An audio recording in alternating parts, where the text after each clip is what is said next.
Eu quero convidar você para a leitura do texto bíblico, para nós aqui embasarmos a mensagem que da parte de Deus queremos transmitir ao seu coração. E o texto que eu gostaria de ler com você é no livro do profeta Joel, capítulo 2, versos 12 a 17. Eu passo a ler esse texto bíblico. Ainda assim, agora mesmo, diz o Senhor, convertei-vos a mim de todo o vosso coração, e isto com jejuns, com choro e com pranto. Rasgai o vosso coração e não as vossas vestes, e convertei-vos ao Senhor vosso Deus, porque Ele é misericordioso e compassivo, e tardio em irar-se, e grande em benignidade, e se arrepende do mal. Quem sabe se não se voltará, se arrependerá, e deixará após si uma bênção, uma oferta de manjares, e libação para o Senhor vosso Deus. Tocai a trombeta em Sião, promulgai um santo jejum, proclamai uma assembleia solene. Congregai o povo, santificai a congregação, ajuntai os anciãos, reuni os filhinhos e os que mamam. Saia o noivo da sua recâmara e a noiva do seu aposento. Chorem os sacerdotes, ministros do Senhor, entre o pórtico e o altar. E orem, poupa o teu povo, ó Senhor, e não entregues a tua herança ao opróbrio, para que as nações façam escárnio dele, porque hão de dizer entre os povos, onde está o seu Deus? Bom, nós estamos vivendo uma das mais agudas crises dos últimos tempos. Uma pandemia que começa na China, se espalha para a Europa, chega à América do Norte, atinge a América do Sul, toda a América Latina, indo para a Europa e chegando praticamente a todas as nações do mundo. Esta crise medonha mostrou a carranca do sofrimento, da dor, da morte, do luto, trazendo dois gravíssimos problemas para a humanidade. Primeiro, o colapso do sistema de saúde. É curioso que esta pandemia começa nas nações mais ricas do mundo. A China, a segunda maior economia do mundo, indo para a Europa, Itália, Espanha, França, Reino Unido, atingindo um pouco também a Alemanha, depois América do Norte, onde tem a maior quantidade de casos, a nação mais rica do mundo, e agora chegando de forma tão frontal e tão avassaladora aqui no Brasil, ceifando dezenas de milhares de pessoas e trazendo tanta angústia, tanta dor. Se não bastasse o problema da saúde pública, esta pandemia traz na sua bagagem, na sua esteira, talvez uma das mais profundas crises econômicas dos últimos tempos, trazendo uma profunda recessão econômica. Muitos empresários estão quebrando, outros talvez não abram mais as suas portas. O desemprego em massa. Aqueles que vivem da informalidade desesperados. Os recursos públicos são enviados aos estados, aos municípios, nem sempre com transparência nesta prestação de conta, agravando ainda mais o fosso da dívida pública e da corrupção. Nesse cenário de tanto desespero e de tanta dor, é muito importante nós voltarmos nossa atenção às Escrituras, para ver o que a palavra de Deus tem a nos falar em circunstâncias como estas. E é por isso que eu recorro com você ao livro do profeta Joel, porque o profeta Joel descreve uma crise avassaladora que atingiu o seu povo no seu tempo. Ele está falando, certamente, para uma cultura agropastoril, cujas fontes de riqueza emanavam do campo, tanto da agricultura quanto da pecuária.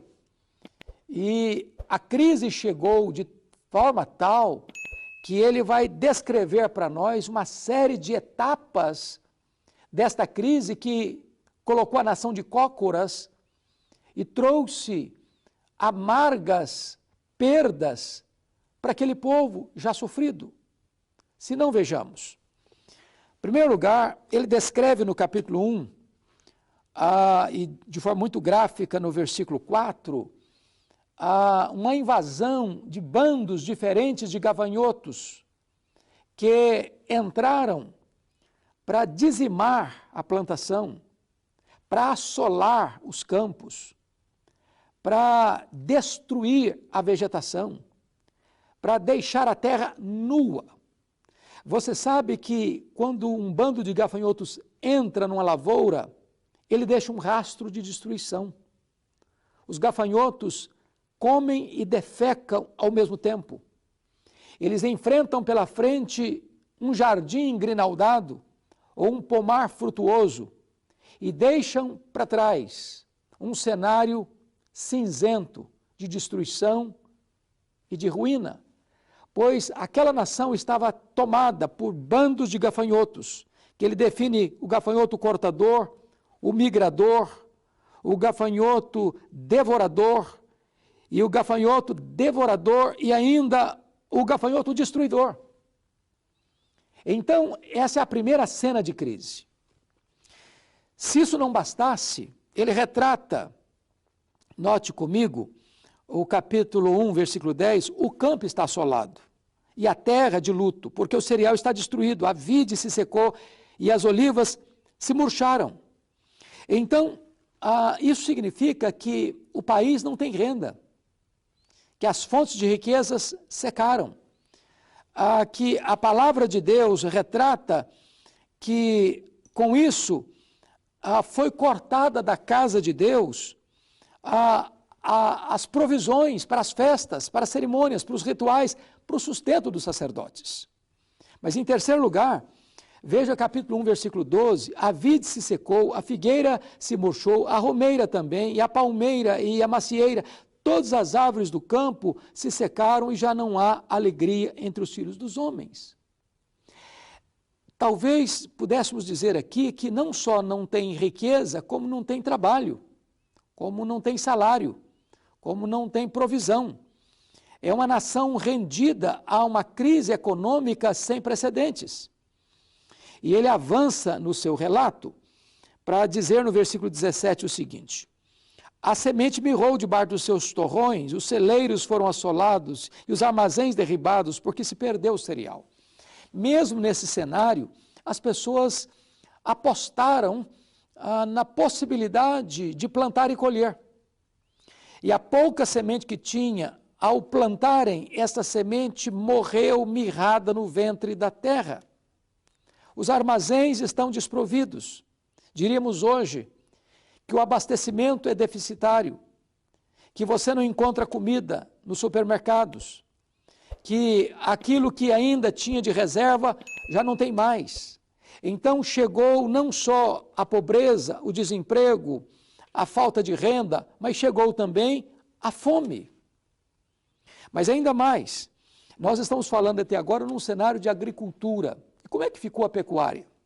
Veja a descrição que ele faz no versículo 18.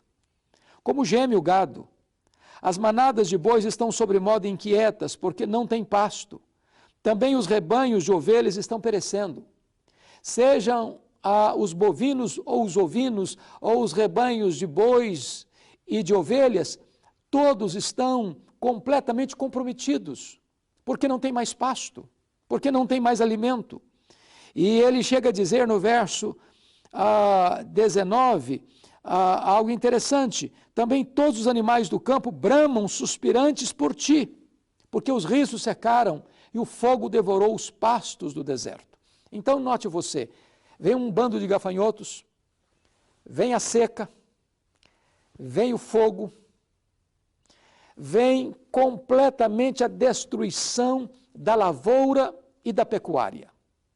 Para um país que dependia totalmente das fontes agropastoris, eu estou falando de uma crise avassaladora que deixa o povo pobre, que deixa o povo com a despensa vazia, com a mesa vazia e com o estômago roncando. Mas note mais, quando chega no capítulo 2, ele descreve uma outra cena pior. Ele descreve a cena de um ataque militar à sua nação, de um exército impiedoso, implacável, expansionista, guerreiro, sanguinário, que devasta, que mata, que não tem como fugir dele, que não tem como escapar, não tem uma rota de fuga, não tem uma porta de saída, não tem uma janela de escape.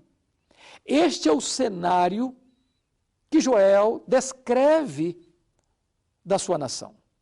Talvez Joel esteja pintando aqui um quadro mais sombrio do que a nossa realidade hoje, de quebradeira, de empresas sofrendo prejuízos astronômicos, das maiores fortunas despencando, dos trabalhadores outrora tão consolidados nas suas empresas, perdendo seu emprego, aqueles que trabalhavam na informalidade, passando necessidades, vivendo uma espécie de isolamento social, enquanto alguns podem fazer isso com certas regalias, porque têm casas amplas, confortáveis, porque têm comida sobre a mesa, a maioria da população, entretanto, vive prisioneira em lares, famílias grandes, em casas pequenas, vivendo precariamente, sem saneamento básico, sem água potável,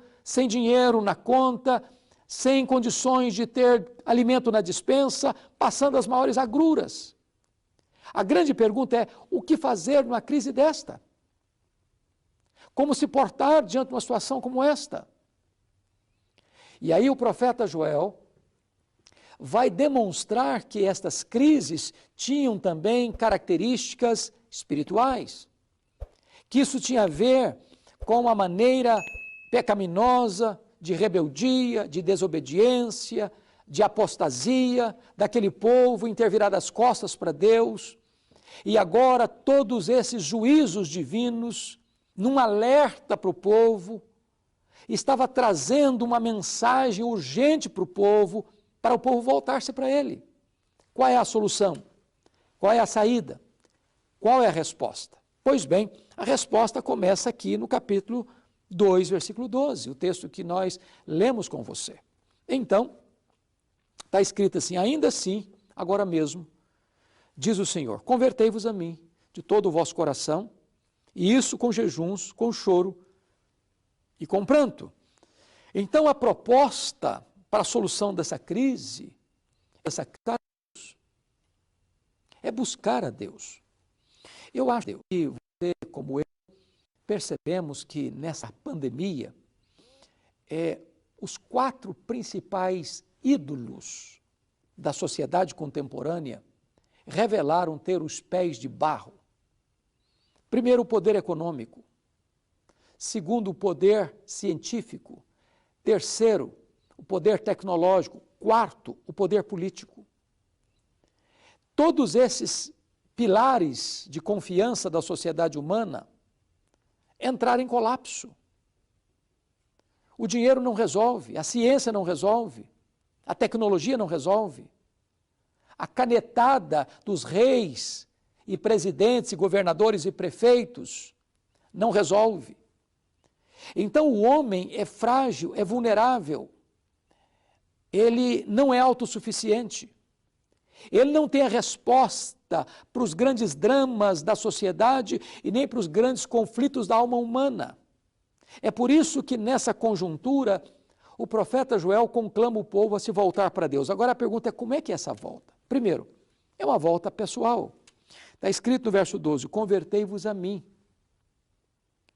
de todo o vosso coração. Não é uma questão de religiosidade, não é uma questão de rituais sagrados, Não é uma questão de aquilo que o homem pode fazer na sua religião. Não, não se trata disso. Não é uma religião formal, ritual, mecânica. É uma volta para uma relação pessoal com Deus. O problema do Brasil não é falta de religiosidade. Aliás, nós somos um povo ultra religioso, místico, é verdade, sincrético também. O que falta não é mais igrejas sendo abertas, o que falta é uma volta profunda para Deus. E nessa volta profunda para Deus, outras igrejas podem ser abertas, mas levando as pessoas a uma relação pessoal com Deus, não é uma questão de religiosidade. Segundo, é uma volta não apenas pessoal, mas uma volta com profundidade. Convertei-vos a mim de todo o vosso coração. Note que Deus não quer uma espiritualidade cênica, teatral, epidérmica, superficial, rasa, que é apenas movida pelo vapor das emoções ou tem consistência apenas nos dias de crise. O que Deus quer é uma volta para Ele profunda, de todo o coração, até porque Deus conhece a verdade no íntimo. Deus não se impressiona com aquilo que nos impressiona. Terceiro, essa volta precisa ser uma volta não apenas pessoal, não apenas profunda, mas também uma volta com diligência. Está escrito, e isso com jejuns. Deus está estabelecendo aqui que o jejum é uma das maneiras de nos voltarmos para Deus. Porque o jejum pressupõe um coração quebrantado. O jejum é quando você reconhece que aquilo que é bom, comer e beber, deve ser substituído por aquilo que é melhor e mais urgente ainda, buscar a Deus. O jejum é quando você abre mão de uma coisa boa por outra melhor. Porque quando você come e bebe para a glória de Deus. Mas quando você come e bebe para a glória de Deus, você se alimenta com o símbolo do pão do céu, que é o pão da terra. Mas quando você jejua, você se alimenta do próprio pão do céu. Por isso o jejum é fome de Deus. E nessa crise que o Brasil está enfrentando e que as nações estão enfrentando, Deus requer que nós nos voltemos para Ele com jejuns. Mas ainda, em quarto lugar, essa tem que ser uma volta com quebrantamento. Porque o texto está dizendo, convertei-vos a mim com choro e com pranto. É claro que o profeta não está falando de um choro apenas emocional, um choro de desespero ou um choro de desesperança. Ele está falando de um choro que leva a um profundo quebrantamento. É por isso que a Bíblia diz, bem-aventurados os que choram. É preciso chorar pelos verdadeiros motivos, chorar pelos nossos pecados, pelas nossas mazelas, chorar pela situação espiritual do Brasil, que corre atrás de ídolos, que zomba, que escarnece, que vilipendia o nome de Cristo nas telenovelas, nos filmes, no teatro, nas passarelas de carnaval. Chorar porque muitas vezes aqueles que estão na testa, no comando da nação, seja nos três poderes constituídos, legislativo, executivo e judiciário, nos mais diversos momentos e diversas realidades deste vasto país, continental, nação, o nome de Cristo tem sido esquecido, ou zombado, ou desprezado. Chorar pela realidade do nosso povo, sofrendo, passando fome, passando agruras. Chorar pela condição espiritual da nossa nação, da nossa vida, da nossa família. Mas ainda, essa volta, preste atenção comigo em quinto lugar, é uma volta urgente.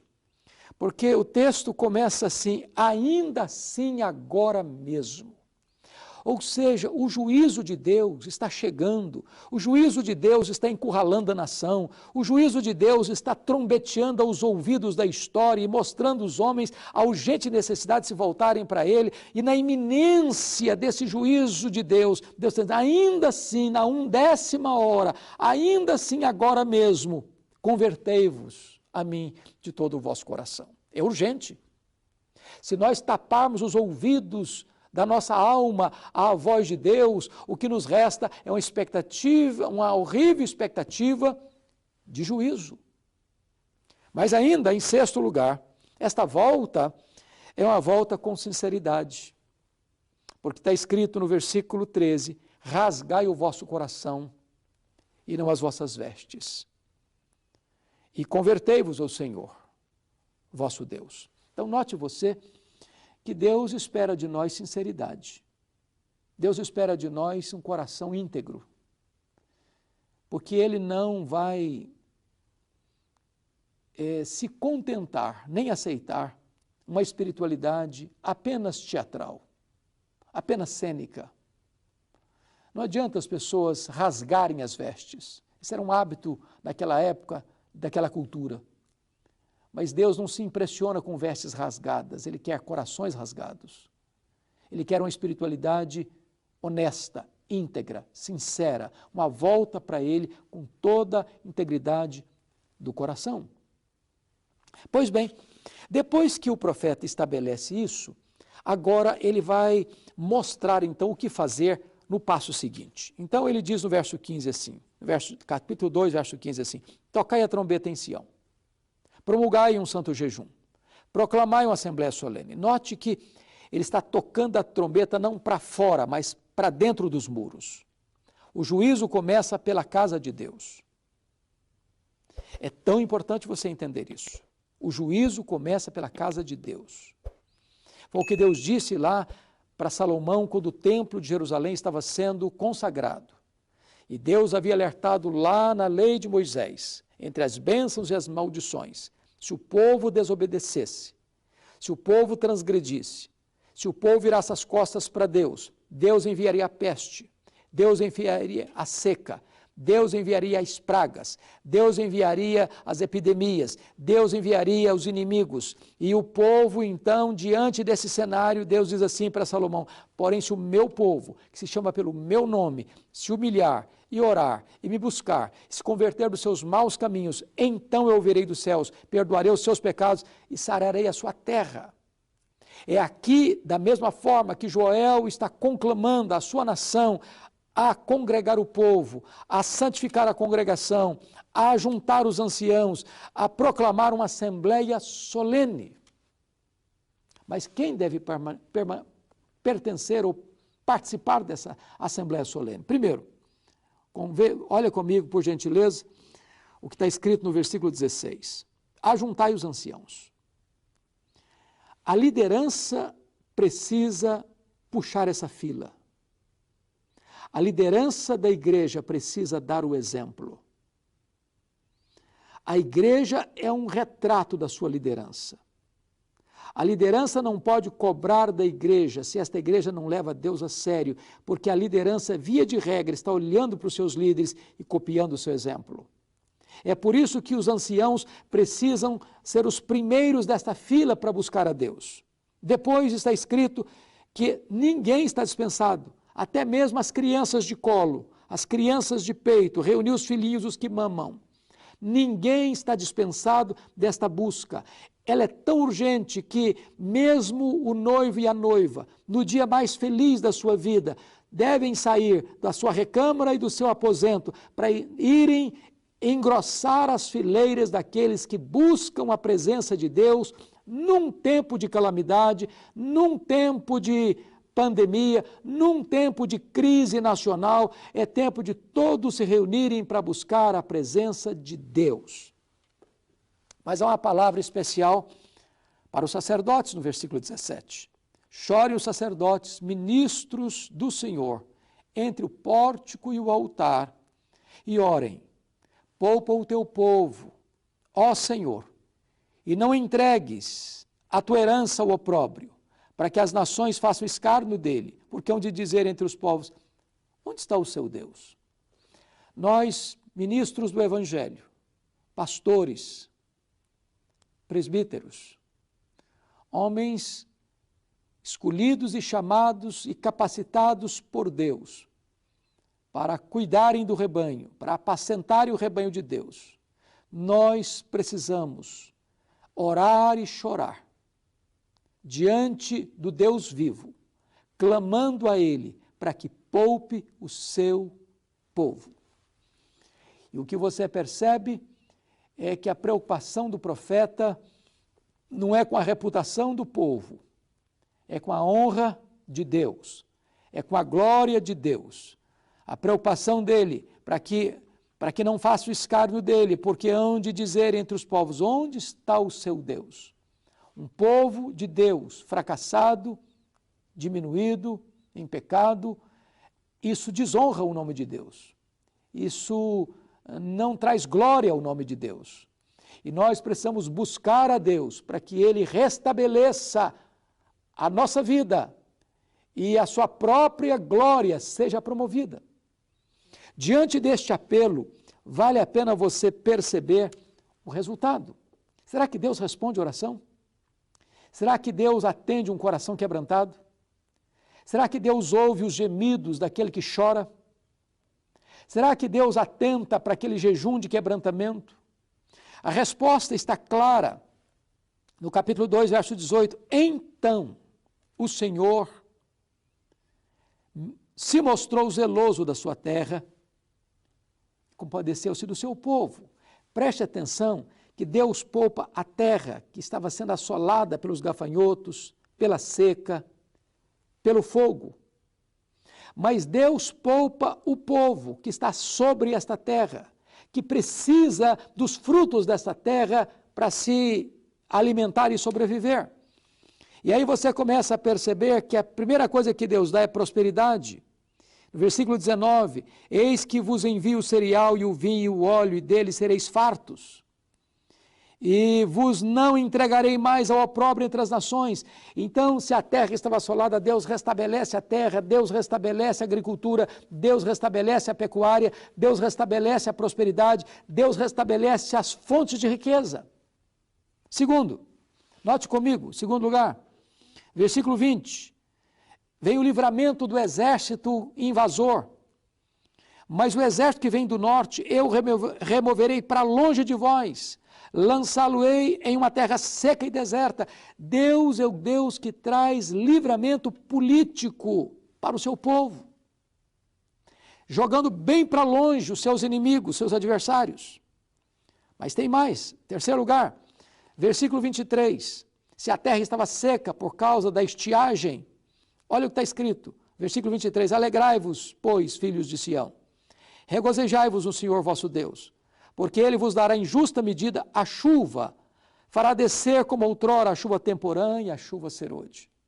Então, para aquela terra assolada pela seca e pelo fogo, Deus promete agora, uma vez que o povo se arrepende, trazer chuva, regando a terra, a chuva serôde, a chuva temporã, a chuva para trazer frutos que brotam, que florescem, que amadurecem, que alimentam, que enche os armazéns de fartura, as dispensas de comida e as mesas de alimento. Mas tem mais. Veja você que diante dos gafanhotos que tiraram, que destruíram a vegetação, as plantações, devastando a agricultura, destruindo as pastagens, tirando a economia do povo, olha a promessa do versículo 25. Restituir-vos-ei os anos que foram consumidos pelo gafanhoto, migrador, pelo destruidor e pelo cortador, o meu grande exército que enviei contra vós outros. Então Deus aqui está prometendo a restituição dos bens, trazendo de novo a fartura, a uma economia combalida. Mas finalmente, o texto mostra a maior bênção desta volta do povo para Deus, que está no versículo 27. Sabereis que eu estou no meio de Israel, e que eu sou o Senhor vosso Deus, e não há outro, e o meu povo jamais será envergonhado. Deus traz de volta ao povo a sua presença. É por isso que o pecado é tão trágico. As pessoas estão muito angustiadas com o Covid-19, com a pandemia, com a crise econômica, com o problema da saúde, mas há um mal, há um vírus, há uma doença pior do que todas essas com as suas consequências, com as suas sequelas. E essa doença, e este mal, e esse vírus maligno, maligníssimo, segundo o apóstolo Paulo, é o pecado. O pecado é pior do que a pobreza. O pecado é pior do que a doença. O pecado é pior do que uma pandemia. O pecado é pior do que a morte. Porque o pecado priva você do maior de todos os benefícios, de todas as bênçãos, que é a presença de Deus. O pecado separa o homem de Deus agora e, se não houver arrependimento, para sempre. Mas quando há arrependimento, Deus volta a ter comunhão com o seu povo e o seu povo volta a ter comunhão com Deus. E essa relação de intimidade é restabelecida. Eu quero concluir a minha fala levando você para o capítulo 2, versículo 28. Porque está aqui algo precioso. E acontecerá depois que derramarei o meu espírito sobre toda a carne, vossos filhos e vossas filhas profetizarão, vossos velhos sonharão e vossos jovens terão visões. Até sobre os servos e sobre as servas derramarei o meu espírito naqueles dias. Vale destacar que está escrito assim, acontecerá depois, não antes, depois. E quando você lê o cenário, depois de quê? Depois da volta para Deus. De todo o coração, com jejum, com pranto, com o coração rasgado, com urgência. Depois que a vida é restabelecida, Deus cumpre a sua promessa de derramar o seu espírito sobre toda a carne.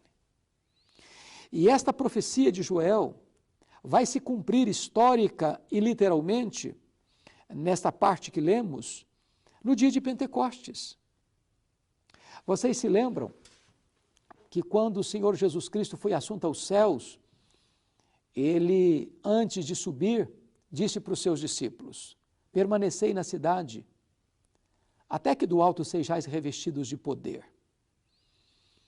E aqueles 120 retornaram ao cenáculo, e diz a Bíblia que todos perseveraram unânimes em oração. 120 pessoas, entre eles os apóstolos, Maria, mãe de Jesus, os irmãos de Jesus, as mulheres que vieram com Jesus da Galileia e outras pessoas mais. Naquela congregação, houve uma reunião de oração unânime, em perseverança, buscando a promessa do Pai, o revestimento de poder, durante 10 dias. E então diz Atos dos Apóstolos, capítulo 2, que estando eles reunidos, naquele domingo pela manhã, o Espírito Santo foi derramado sobre eles, cumprindo esta profecia de Joel. E nesta profecia de Joel, maravilhosamente aqui pontuada, o Espírito Santo vem sobre filhos e filhas, quebrando a barreira aqui sexual. O Espírito Santo enche tanto o homem quanto a mulher, derrubando também a barreira etária sobre velhos e jovens, derrubando a barreira social, até os servos e as servas seriam cheios do Espírito Santo. E então, quando naquele dia do Pentecoste, lá em Jerusalém, naquele domingo de manhã, o Espírito Santo foi derramado, todos ficaram cheios do Espírito Santo de Deus. O Espírito Santo de Deus desceu em línguas como de fogo, um vento impetuoso, como soprando sobre a sala do cenáculo, e todos ficaram cheios do Espírito Santo e passaram a falar as grandezas de Deus. É nessa conjuntura que o apóstolo Pedro se levanta para pregar um sermão cristocêntrico, falando sobre a morte de Cristo, a ressurreição de Cristo, a ascensão de Cristo, o senhorio de Cristo. E Pedro está pregando ainda quando o apelo brota do auditório para o pregador. Que faremos, pois, à vista dessas coisas? Perguntaram seus ouvintes. E Pedro respondeu, arrependei-vos. Cada um de vós seja batizado em nome do Senhor Jesus Cristo para a remissão dos vossos pecados e recebereis o dom do Espírito Santo. E esta promessa não é apenas para vós, é para aqueles que estão longe, para vós e para os vossos filhos, para aqueles que ainda estão longe, para quantos o Senhor nosso Deus chamar. Esta promessa, portanto, é para você e para mim. Nesse tempo de tanta angústia e dor, no Brasil e no mundo, é tempo de nós nos voltarmos para Deus, é tempo de nós sermos revestidos com o poder de Deus, é tempo de nós sermos cheios do Espírito Santo, e é tempo de nós nos levantarmos para fazer a obra de Deus aqui, ali e além fronteiras. Que Deus abençoe você. Que nesse tempo de pandemia, a Igreja de Cristo no Brasil possa experimentar um poderoso reavivamento espiritual. Que Deus transforme esse deserto num jardim. Que Deus transforme este vale num manancial. Que Deus transforme esta tragédia em triunfo. Que Deus transforme esta pandemia num tempo oportuno de grande quebrantamento, de grande arrependimento, de um grande reavivamento espiritual, para que muitos se voltem para Deus e sejam salvos. Eu estou certo de que não é o sofrimento que pode trazer o homem para Deus. O sofrimento pode endurecer alguns ainda mais. O mesmo sol que amolece a cera endurece o barro. Está escrito no livro de Apocalipse que muitas pessoas ímpias, ao sofrerem o juízo, ao sofrimento, a dor, mordiam na língua e blasfemavam mais contra Deus. Mas se você é barro nas mãos do oleiro, que você seja moldado por Deus, que você seja um vaso de honra nas mãos de Deus, que você seja cheio do Espírito Santo, levantado nessa geração para ser uma grande bênção nas mãos de Deus. Deus abençoe a sua vida, Deus abençoe o seu coração.